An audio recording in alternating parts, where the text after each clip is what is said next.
Welcome to another edition of Rational Business. I'm joined at the table today by a very special guest, AJ Foxx, who you could easily consider a creative solutioner. AJ, welcome to the table. Thank you so much for having me, Nigel. You are involved in so many things that it's almost impossible to find a good starting point. But let's start with your business. I guess I should say businesses. I have multiple businesses. My main business is Sobremesa Creative Solutions. Sobremesa is a word that isn't really translatable in English, but it comes from a Spanish word which basically talks about sitting around a table with friends and having community and having good talk over like coffee or like a pastry or something like that, and just kind of that feeling and that environment that's created. What was that word again? Sobremesa. All my best ideas have come from sitting with my friends, other creatives, around a table and just like having a snack and like brainstorming, shooting off like different things to one another.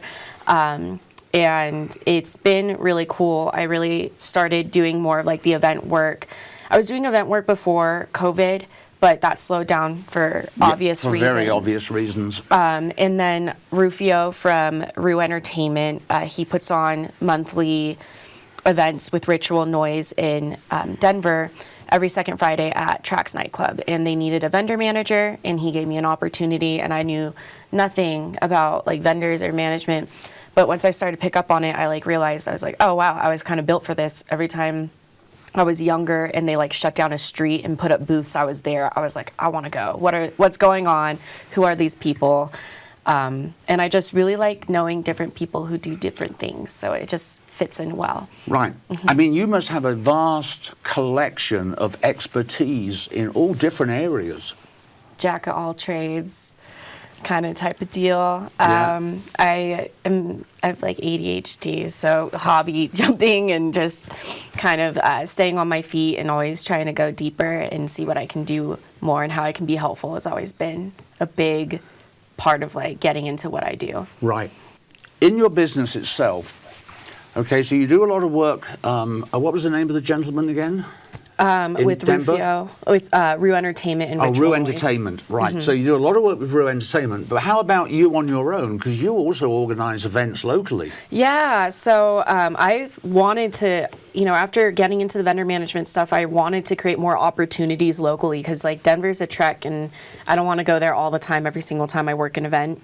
So I really wanted to get into local events. I started a second business with my best friend, Emily Rodriguez, and we have a business called Creative Strokes Events, which is kind of like a mash between my business and her business, and we put our names together. Nice. So we do local events, and we've been doing that for about a year together. We're about to do our 6th event together, which will be the Giving Seasons Fair, November 5th, 11 a.m. to 5 p.m. We're shutting down the street, and we're going to be hosting vendors inside and outside of Longmont Public Media, which I also do event work and vendor management with them as well. We're going to talk about that in a few minutes. Right.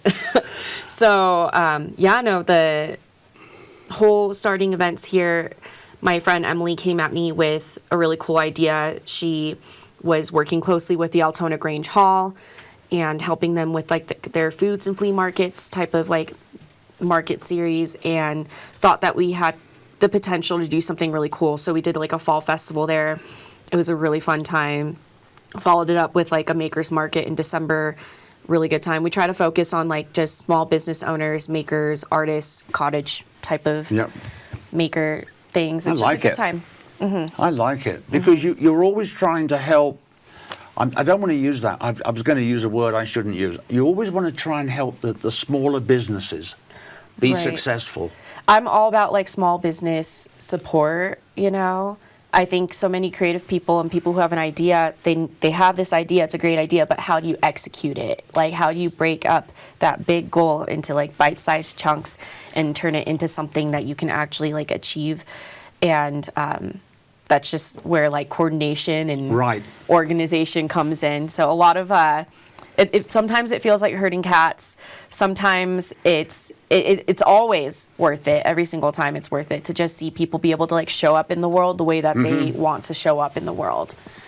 So, I agree. I agree, especially when it comes to this aspect, because here at the Captain's Lounge, for instance, we had a lot of trouble marketing who the Captain's Lounge is, Right. what the CIT network is. And so I've been delving into that over the last couple of months, and boy, what a confusing area to work in. Right, branding. Oh, branding. Oh, Right. No, it is so difficult. it can be, yeah. It can be, like, even for me, it's hard. I think a lot of people, like creative entrepreneurs, they have so many different areas of passion, you know, like I know that you're not just podcast interviewer, you do photography. Right. You're also like everywhere in the community.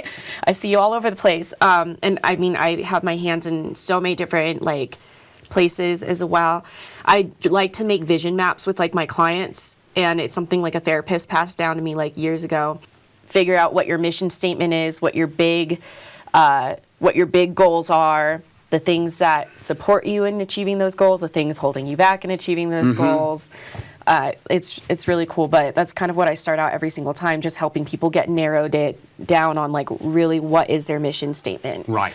So we actually did work on our own mission statement with help from someone else, and we've actually stuck to it pretty good. The problem we're having, of course, is getting the name out. Right. And that's always the problem. Right.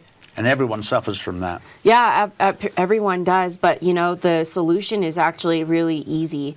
You need to show up for your community, and your community needs to show up for you. And there's the key. Yeah, community that's the key. Showing up for you. It is. All the answer is in community. You know, these corporations aren't gonna like. I mean, they maybe if you get like a sponsorships or something in the future, but if we're talking like on local boutique business, small business level, you need to show up. You need to make neighbors. You need to know be on like a first name basis with the people who own that restaurant or, right. you know, whatever it is, the services. Treat people like neighbors again.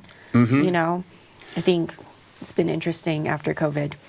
As we're talking about the community, that now brings us into the Longmont Public Media. Right. And you right. really surprised me. You've only been working with them since August. Right. Well, they've only been doing like events on the level that they're doing since August. It's very new to them. Longmont Public Media started during COVID, so they didn't have the opportunity to get their name out there.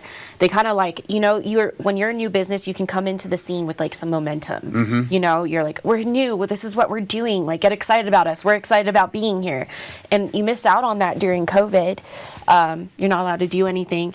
And then also, it's a very small operation, and different personality types. Not everyone has the energy level to be like, hey guys, we're Longmont Public Media, you know? But right. like, it's important to have people who do want to show up and do things like that. Right. I met their marketing manager, Ryan, in a really funny way. We met playing Pokemon Go. Longmont has a really impressive Pokemon Go community. Okay, And hold on a second. I have got to do this. yes.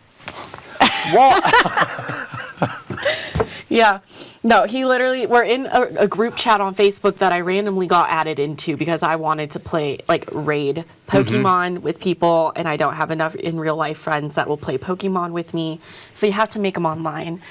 And it's a very local group. He posted in there one time, he's like, hey, I'm with Longmont Public Media, and we're going to start doing events. We're looking for people who are interested in being involved, essentially. And I was like, hey, I'm an event coordinator and vendor manager, and I've been looking to do more things in Longmont, more things I can have my kid involved with as well. So sign me up. And I did a tour. My mind was blown when I did a tour at LPM. I had no idea that kind of space with all these like resources and all this equipment was all available to the community and for free. Yeah. And you know, I was just blown away because I do photographic opportunities and events with my business Sobremesa, and I do like a Sobremesa Creatives photo shoot every month, and with a different theme. And I'm always looking for different studio spaces, different areas to shoot, and it just seemed like kind of like this one place to just stop and resolve all my issues that I run into with every single time. Lacking equipment, lacking space, lacking lighting, or something. It always happens. So that's a guarantee. Right. So I was just like, my mind was blown. I did a couple of events with Ryan, just weekly events, and they were fun. It was a slow start because people didn't know. Yeah. But, that's kind of what we were expecting. And then we had to hit it really hard because we got put with doing the member drive in September. And it was like 2 weeks, or sorry, not 2 weeks, but it was like a lot of just trying to get new members to sign up. And we got a bunch of new members to sign up. We had a bunch of great events going on. And the community that's shown up and shown out for LPM has been super, just astounding. It's really cool. There's a lot of people who don't walk in that space and you can just see the wheels and the gears turning in their head. Right. Yeah. And I'm just like, what kind of art are you going to make here? That's nice. Yeah. Longmont Public Media, let's talk about that for just a little bit more. It's in a wonderful old building located on 4th and Kimbart here in Longmont. And when you walk in, you can just feel the energy of the building. I don't know what it is. And they've got a beautiful studio area, which is very large. They've got mixing booths, recording. They have a podcast studio. They have the audio engineering. Yeah. They have printers if you need to print out, make prints of anything. They have computers with all the editing software you need for video or photo. They have live Twitch streaming availability. It's just crazy the amount of opportunity that is in that space. And we were faced with the city of Longmont was really trying to focus on making sure that that the budget was being used in a way that was in the best use for the city and the people. And so we had to present and show up to city council meetings every week. I went for 3 weeks in a row, and I spoke and I made a speech. And I've never talked to the mayor or city council or anything like that. And it was really cool seeing how many people came from different corners and places of Longmont just to show up for LPM, and even people at the city meeting who weren't there for LPM were actually, LPM has impacted my life in a positive way too, and they're a staple to our community. So continuing just to get more eyes and ears with, again, coming back to that, it's hard to get out there. There's so much content to digest. It's getting thrown at you all the time, getting people to look at your promotions, your flyers, come to your events, come to your classes. Oh man, it's difficult. It is. It's difficult. Any other words to talk about on your business or Longmont Public Media? Because we're now going to change if we've got nothing more to say.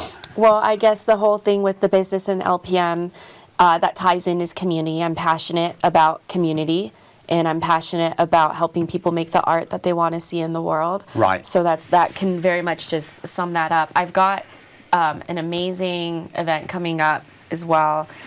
We talked about that. It's the Giving Seasons Fair, but that is if you are an artist, or if you have a small business in the area, or if you are trying to provide a service, or you're trying to put the things you make out there in the world, or if you like to bake, this is a great opportunity to set up a table and to meet so many people in the public and the community, and to do the thing that you love to do.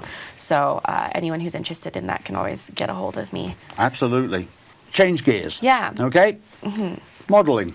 Yes. You also do an awful lot of modeling. I do. And we've had the pleasure, of course, of working together. Right, couple of times now. But yeah. How did you get into modeling? Oh, man. I got into modeling when my mom worked at the Dillards at the Twin Peaks Mall that was torn down here in Longmont. And they set up a runway show, and they needed, models. So, everyone got their kids involved. I, walked the runway in the mall. How old were you? I was probably 8 or 9. Oh, nice. Super young, in the school uniform type of deal. And I don't know, I've always been like a thespian at heart. And I was in musicals and plays growing up, did photography classes in school, would take photos of my friends, they'd take photos of me. Yeah. So it was really a hobby for a long time. And then I started managing models, and I wasn't a model. But then every time I was managing models and going with them to their shoots and making sure that they had their outfits, that just helping with all the the behind the scenes stuff.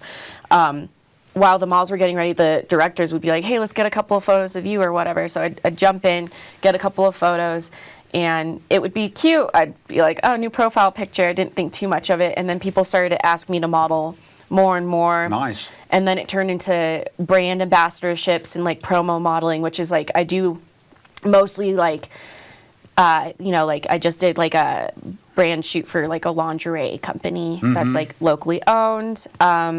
So mostly that's like the kind of work I do is with local people. With local businesses that need someone to show off their product. Yeah, that's what I like to do. Yeah. And of course, it doesn't have to be clothes. You could be holding something, standing on something, sitting in something. It could be anything. We've done like, a whole variety of clothed and not clothed shoots. Like, I mean, some of the alcohol commercials, they want like a really like classy, elegant, like put together look, and some of them they're like, do a Jello shot off your friend's butt. So, hold on, let me make a note of that. I want to see that video.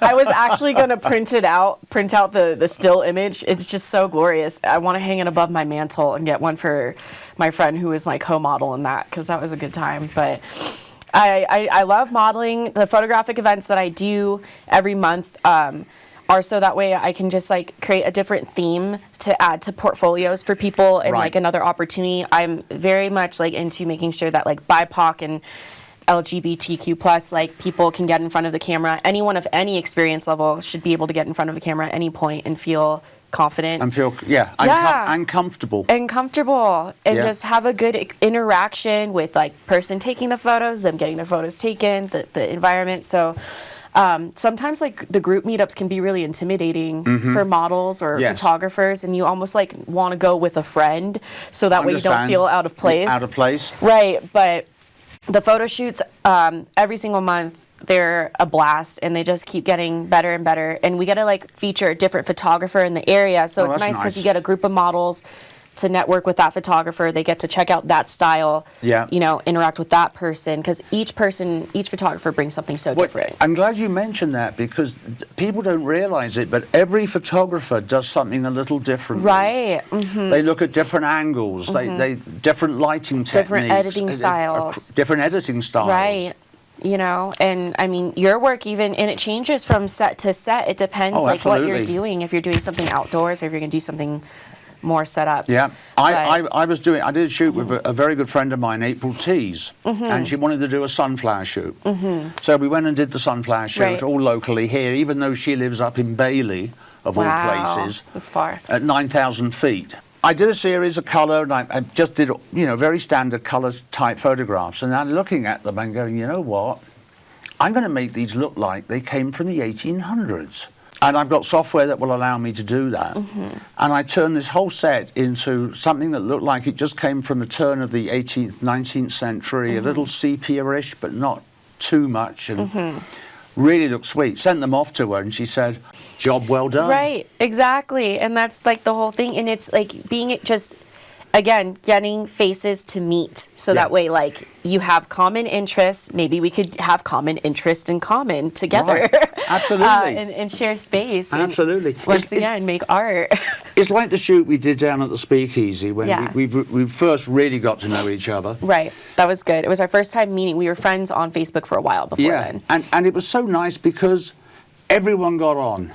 It was a lot of fun. It was a lot of fun. And that's something else people don't understand. If I'm not having fun behind the camera and you're not having fun in front of the camera, why are you doing the results are going to suck. Right. However, if you both work together in a teamwork type thing, so much better. It is. I mean, that's also why, like, when I perform, I usually have, like, a performing partner, too. Because, like, sure, I could go and perform and do, like, a whole act just on stage, just by myself. But, like, having someone, I do comedy burlesque. So, like, having a partner to interact with and, like, pull funny pranks with and, like, gags with and everything is, like, so much better. And at the end of the day, I involve food. I need someone to smush the cake on me. Right. It's just better that way.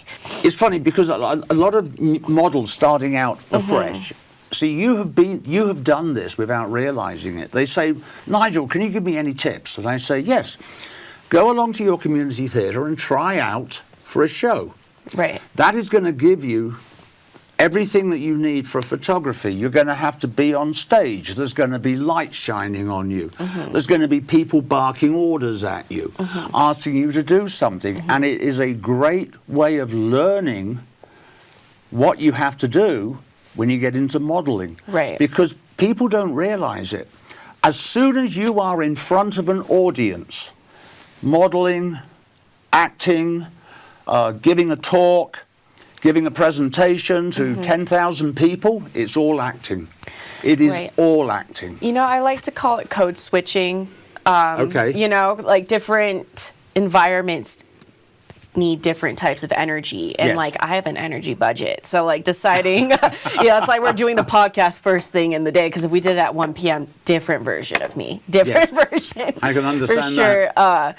But I just think that it's important to know how to turn it on, like you Yes. said, to just turn it on, to know it's like, okay, to really know when to show up and how to present yourself in the way that you want to present yourself. Again, with Absolutely. the branding, comes back to branding, you know, branded as comedy, burlesque, food type of fun performances. If I did something that was outside of that realm, people would probably enjoy it, but it would be a little confusing. Yes. And people already like love what I do, and that gives me an area to keep pushing and pushing. So I think once you know what like lane you want to be in, you can really like the only competition you should be in competition with is yourself. Because it's like once you start comparing and contrasting yourself to other actors, performers, creators, that's like you comparison games. Right.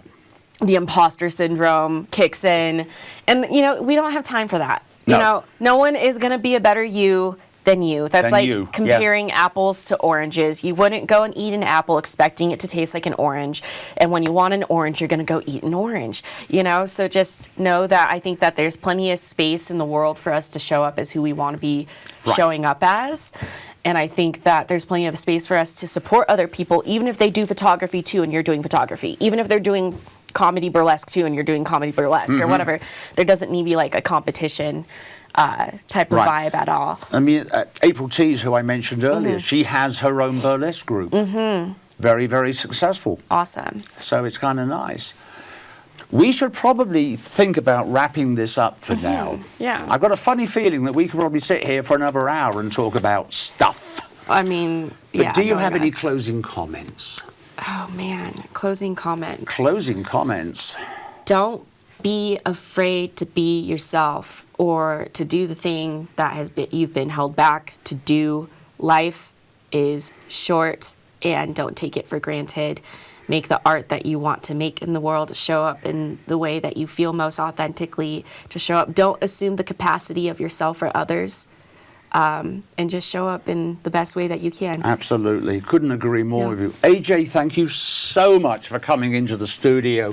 Thank you, Nigel. This was just a wonderful interview.